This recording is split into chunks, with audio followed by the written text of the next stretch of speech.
Prigozhin, ¿no? Como referente del grupo Wagner, que primero combatía en el frente allí en Ucrania, después empezó a hacer una serie de planteos al gobierno de Rusia, al punto de llevar a cabo una suerte de motín militar el 24 de junio.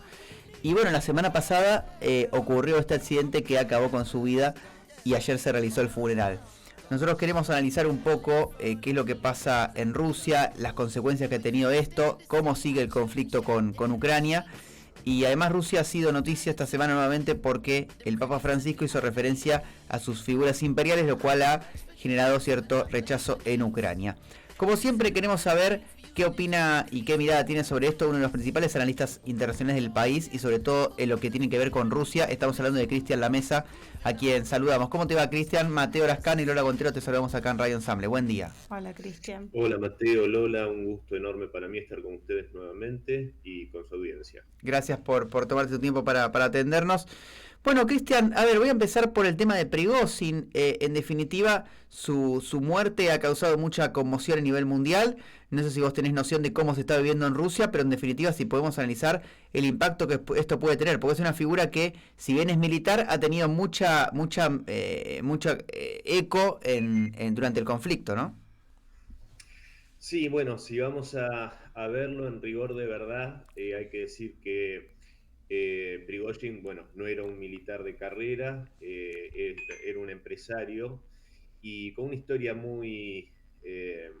personal muy aventurera, por decirlo de algún modo. De hecho, el presidente Putin, al referirse al deceso de Prigozhin, justamente marcaba, ¿no?, esta vida tan agitada y algunos errores que había cometido durante la misma, destacando también que había sido un héroe de Rusia y la destacada labor que había cumplido justamente en la operación militar especial a través de la compañía militar privada Wagner.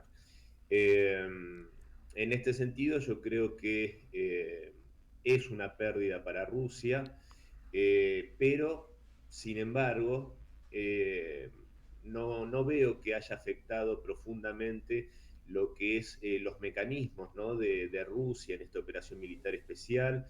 La compañía Wagner sigue operando. Dentro de sus filas hay total normalidad, por lo menos hasta donde tengo noticias. Se han designado nuevas autoridades. Han habido algunas variantes que ya se veían venir, como por ejemplo el hecho de que tengan que hacer juramento a Rusia de lealtad los integrantes de no solo de Wagner, sino de cualquier compañía militar privada que opere en Rusia. Eh, Esto es algo que tiene ciertas diferencias con lo que son las empresas de contratistas norteamericanos, que tienen digamos, una forma de operar bastante más libre. En Mira. este caso, solo operan con la anuencia del gobierno ruso en el extranjero, lo cual, por supuesto, da ciertas ventajas a la hora de poder operar en países a petición de países amigos de Rusia, en este caso como lo fue la República Centroafricana y otros estados de ese continente, de África. Así que en ese sentido no veo que, más allá de la pérdida, que también tiene ciertos ribetes que, a mi modo de ver, en mi análisis, todavía llaman un poco la atención, pero bueno, creo que no reviste un conflicto o un problema dentro de lo que es la operación especial militar. Es decir, no puede haber de parte del grupo Wagner una idea de vengar, digamos, considerando, si ellos lo consideran de manera intencional esta muerte, de vengarlo. Bueno, ese es un punto interesante el que planteas, Mateo, porque yo, en cierta medida, con algunos colegas con los que charlaba, decía que esto es una historia en desarrollo, y también la actitud del grupo Wagner iba a marcar un poco qué es lo que había ocurrido en realidad. Porque, repito, hay varias incógnitas, a mi modo de ver, hasta el día de hoy.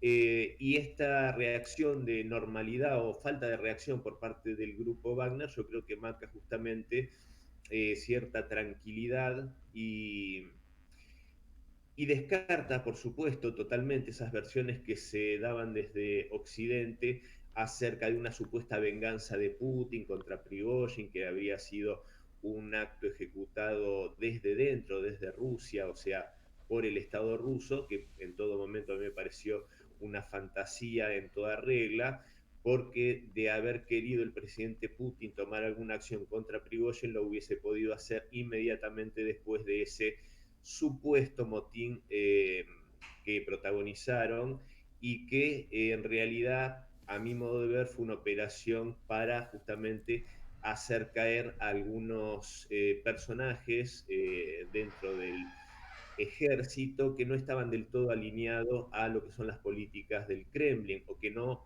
que estaba en tela de juicio cierta lealtad, por decirlo de algún modo, y de hecho lo demuestra justamente que haya sido destituido un alto militar, un alto general y haya sido degradado por haber parecido que estaba de acuerdo con esta acción de Prigozhin y que al mismo tiempo Prigozhin no haya padecido ningún tipo de penalidad por esta acción. O sea que, a mi modo de ver, abona esta teoría de una operación para justamente hacer caer, hacer pisar el palito, como decimos acá en lenguaje coloquial, a algunos que no eran tan leales.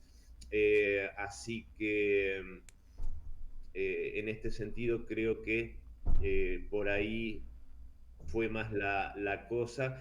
Y repito, esto que el grupo Wagner no tome ninguna acción, porque hay que ver también que los combatientes del grupo Wagner tienen un profundo sentido de patriotismo para con Rusia, pero también tenían una gran devoción por la figura de Prigozhin. Claro. Entonces, justamente, que no tomen ninguna acción si supuestamente fuese serio la sospecha de una acción del Kremlin, a mí me hace entender que justamente esto es lo que no sucedió.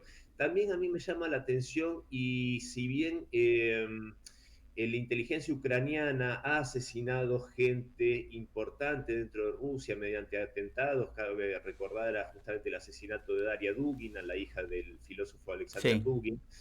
Eh, no creo sinceramente que Ucrania cuente con la capacidad como para haber llevado adelante este hecho, porque, digamos, Prigozhin yo creo que justamente por el peso de su figura era una persona muy, muy, muy custodiada y protegida, incluso por su propio entorno. Entonces, bueno, habría que ver algunas otras hipótesis, pero bueno, creo que en definitiva, la realidad, dependiendo de lo que haya ocurrido, tampoco la vamos a saber más allá de conjeturas y atando cuestiones a futuro, como esto que decía, que no ha habido ninguna reacción, por lo menos al día de hoy, por parte de los integrantes del grupo Wagner. Bien. De los hechos del 24 de junio pasaron ya 2 meses y obviamente el tiempo siempre permite dimensionar. Cuanto más tiempo pase, más se va a poder hacer el análisis. Pero pasado este tiempo, ¿significó una pérdida de poder para Putin? ¿Cómo quedó Putin parado después de esos hechos que sin duda fueron impactantes? Tal vez los de mayor tensión en estos 23 años que lleva gobernando o por lo menos controlando el poder en Rusia. ¿Qué balance haces pasado 2 meses? Que por ahí es distinto al que hagas dentro de un año y dentro de 5, pero hoy, ¿qué balance se puede hacer de esto? Sí, por supuesto, hoy tenemos muchos más elementos que el mismo día en que se estaba desarrollando estos acontecimientos, que recuerdo que esa misma mañana, para el horario de acá de la Argentina, Sí. ese sábado, alrededor de las 10 de la mañana, me consultaban acerca de esto en la cadena Hispan TV y en ese momento lo que analizaba es que justamente lo que seguro iba a suceder, que no iba a durar más que unas horas este supuesto levantamiento, Claro. justamente por la fortaleza de Putin en ese momento y el duro discurso que había dado. Y bueno, justamente lo que ocurrió fue que solo duró unas horas. Yo creo que la figura de Putin es una figura que salió fortalecida, o sea, ya a ver, estamos hablando de una figura que después de 23 años en el ejercicio del poder y habiendo puesto nuevamente a Rusia en el lugar de una superpotencia, Ujú. disputando justamente un nuevo orden mundial a Estados Unidos a Occidente y haciendo esto junto con China, su principal aliado, es una figura, pasado todo este tiempo, que cuenta con el 80% de aprobación por parte del pueblo ruso. Es una verdadera devoción que tienen por Putin y esto no es gratuito, esto tiene que ver justamente en qué circunstancias Putin toma la dirigencia de Rusia, en qué estado está el país y cómo está ahora. Eso el pueblo ruso no lo olvida, tiene una gran virtud de este pueblo que es tener memoria y no olvidar, y ser agradecido justamente a los gobernantes que los pusieron en una situación justamente de bonanza económica y de seguridad frente a las amenazas extranjeras. Entonces, yo creo que tras que tenía fortaleza, pasado este supuesto motín, justamente se fortalece mucho más su figura porque se limpia en alguna medida de estos factores, de algunos de estos factores quinta columnas internos que todavía no tenían total o no mostraban una total lealtad a Rusia y al Kremlin, y muchos de ellos, bueno, fueron detenidos, otros se fueron del país, bueno, la destitución de este general sumamente importante. Entonces, yo creo que en ese sentido la fortaleza política de Putin se incrementó.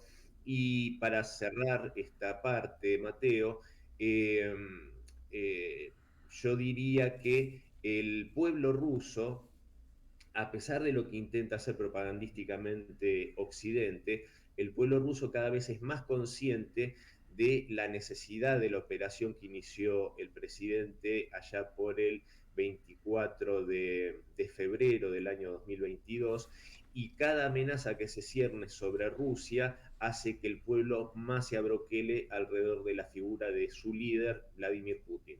Es muy interesante eso, porque las crónicas de los primeros tiempos hablaban de la población bastante distante de lo que sucedía allí, pero bueno, no es la realidad de ahora, a pesar de que se sigue viviendo con un ritmo de normalidad, ¿no? Sobre todo en Moscú, en la zona que no está tan cerca del oeste ruso limitante con Ucrania. Sí, sí, sí, se vive en una situación de, a pesar de que por supuesto no es que los rusos están en una... Paradójicamente se han visto filmaciones como en ciertas regiones de Ucrania está la gente en las Sí, playas es verdad. festejando y bailando en los boliches, cuando es una situación bastante más complicada. En Rusia, a pesar de que no olvidan que están en una situación bélica, sí se respira una situación de normalidad, más allá de las regiones fronterizas que están sufriendo ataques por parte de saboteadores ucranianos. Y esto, bueno, yo dentro de menos de un mes lo voy a comprobar porque, bueno, he tenido Mira qué bueno. el gusto de ser invitado a un congreso que se hace en Moscú del día 29 de septiembre al 3 de octubre. Es una convocatoria de parlamentos de Latinoamérica y Rusia. Así que, bueno, voy a aprovechar para estar un tiempo allá en Rusia y por supuesto que te voy a poder dar una visión de primera mano, pero al día de hoy, por mi comunicación con gente que reside allá en Rusia, el clima sí es de normalidad, teniendo en cuenta que se está viviendo una guerra de Rusia contra la OTAN o de la OTAN contra Rusia. Esto lo tienen muy claro los ciudadanos, más allá de que no estén sufriendo, por ejemplo, en Moscú, más allá de algunos intentos de ataques con drones desperdigados, pero sí saben y tienen conciencia, y tal vez mucho más que nosotros en Occidente, que se está al límite de una situación que puede derivar en una tercera guerra mundial. Claro, sí, aparte es difícil pensar que Ucrania hubiese resistido un año y medio sin el armamento y la logística de la OTAN.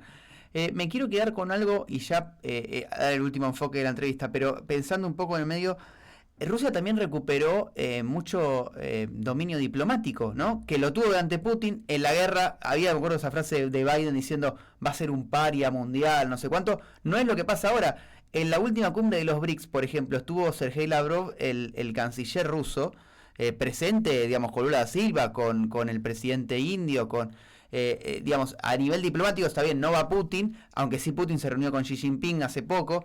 En el G20 también no irá Putin, pero se menciona la presencia rusa. Es decir, diplomáticamente no es como auguraba Occidente que la guerra lo iba a borrar del mapa del poder de negociación, ¿no?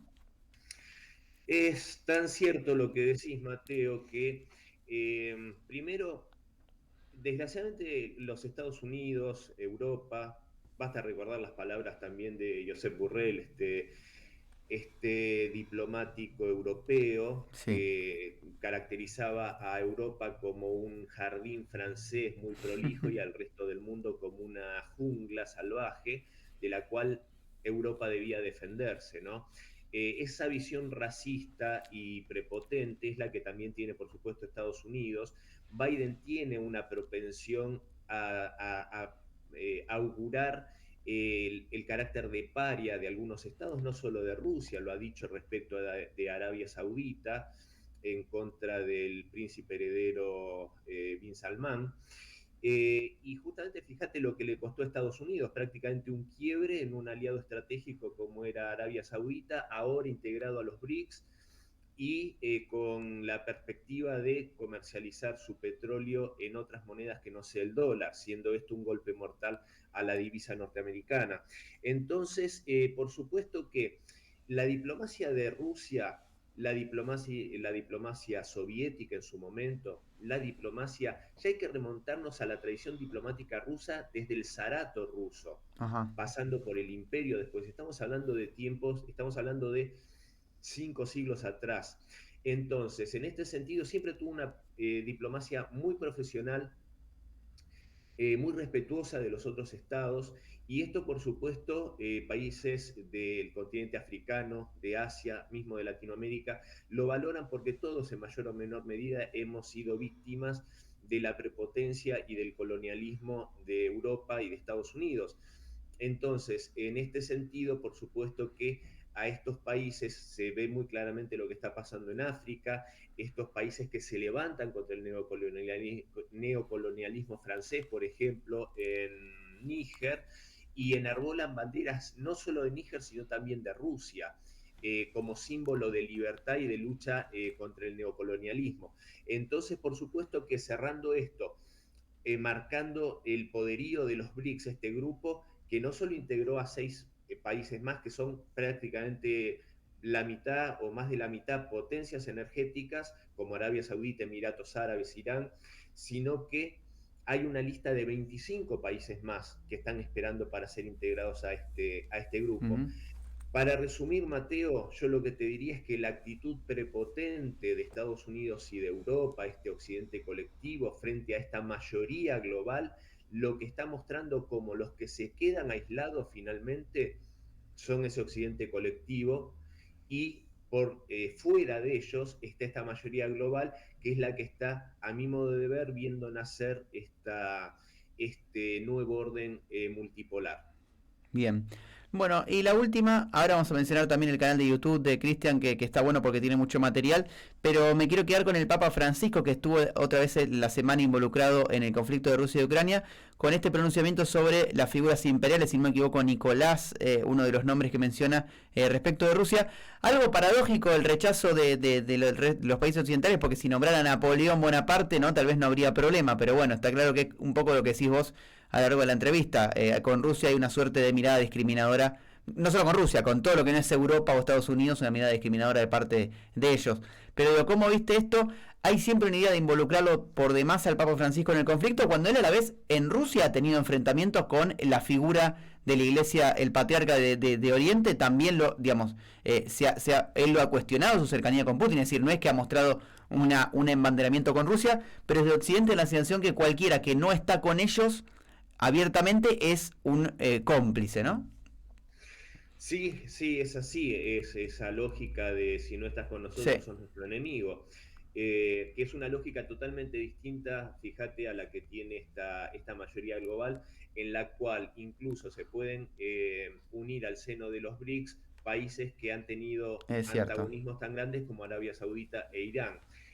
Porque justamente salir de una lógica de divide y reinarás, que es la de Occidente. Y respecto al Papa puntualmente, a ver, me parece que esta cultura de la cancelación, esta cultura de embrutecimiento, aunque parezca un contrasentido que impone Occidente, es una actitud totalmente irracional, porque hace poco veía una noticia que relataba que en Ucrania se estaba desmantelando un monumento en honor a Alexander Pushkin, el máximo referente de las letras Uh -huh. rusas. Intentar cancelar la cultura rusa es una locura en toda regla, o la historia rusa, es una historia milenaria, es una historia rica en cultura, Dostoyevsky, Tolstoy, Pushkin, eh, el teatro ruso, el ballet, las artes, la pintura, el cine, o sea, es innumerable, o sea, lo que ha brindado Rusia a la humanidad es imposible describirlo en pocas palabras, incluso en la historia de la humanidad, hechos trascendentales sucedieron en Rusia. La revolución, sin ir más lejos, la revolución rusa, nadie puede desconocer que marcó a fuego todo lo que fue el siglo XX políticamente. La política de bienestar, el estado de bienestar en Occidente se debe a la revolución rusa como reacción a ese reclamo de los trabajadores y del proletariado. El triunfo de la Unión Soviética sobre la Alemania nazi, a ver, el 80% del poderío nazi fue destruido en la Unión Soviética.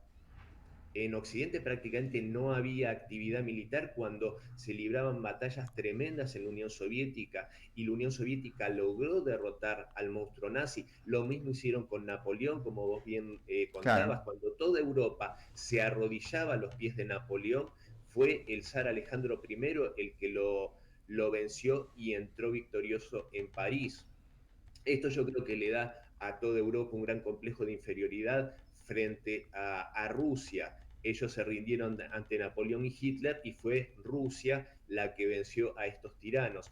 Entonces yo creo que esto que intenta hacer Occidente, eh, reescribiendo y desconociendo la historia y la cultura rusa y todo esto es sumamente, ¿cómo decirlo?, empobrecedor de Occidente, Claro. porque hay una ligazón enorme entre la historia rusa, la historia occidental, y yo creo que desconocerlo y desconocer también los enormes intentos de Rusia por acercarse a Occidente y esta rusofobia que no es de ahora, sino que es de siglos atrás, realmente es más Occidente el que pierde que Rusia.